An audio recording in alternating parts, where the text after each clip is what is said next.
Amazon AmCare. Continued.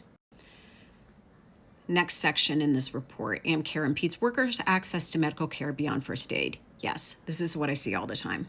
This report finds correctly Amazon keeps workers from obtaining necessary medical care, including by disputing that they were sustained at work, failing to obtain expert medical advice, and refusing to refer to outside providers. In Georgia, you were supposed to be given a panel of physicians, a list of doctors to choose from. This report also references Concentra and how they just send people there. You're supposed to choose. And this report also says that they don't dig into it, but that Amazon's relationship with Concentra is ripe for investigation. So, oh my gosh, please do that. How do they do this? Well, it says Amazon managers and AmCare staff blame workers for their injuries. Yes. It is noted this is common practice. I had a case like this where two forklifts ran into each other, and yes, they did the same thing. They reenacted it as if they didn't have it on video and she was hurt. I mean, whatever. Coercive questioning by site managers. Are you sure you didn't hurt that over the weekend? Like, what is this? They have a hotline that they can call.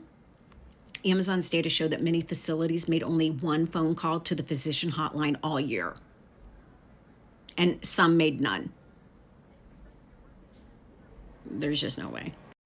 Someone here said, I asked to see a doctor, and she said, are you sure you need to see a doctor? And she pretty much had to demand it. This is such good information for my future depositions. I'm just loving this.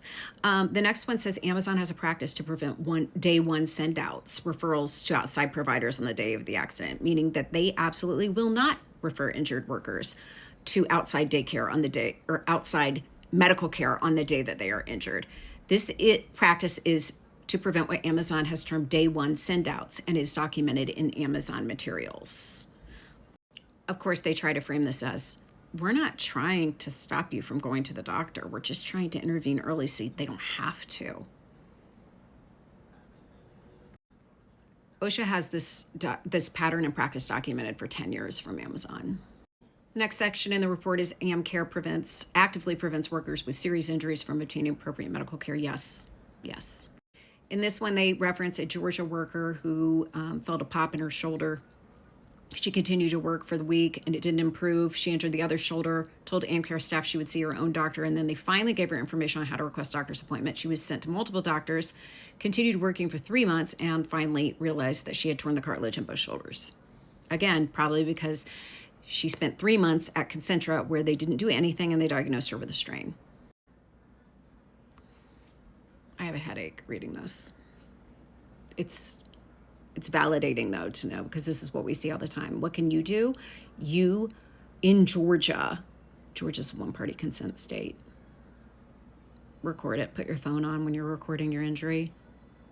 When you're reporting it, record the conversation. It's a one-party consent state. Are you risking being fired? Sure, but you don't have any protection against that anyway.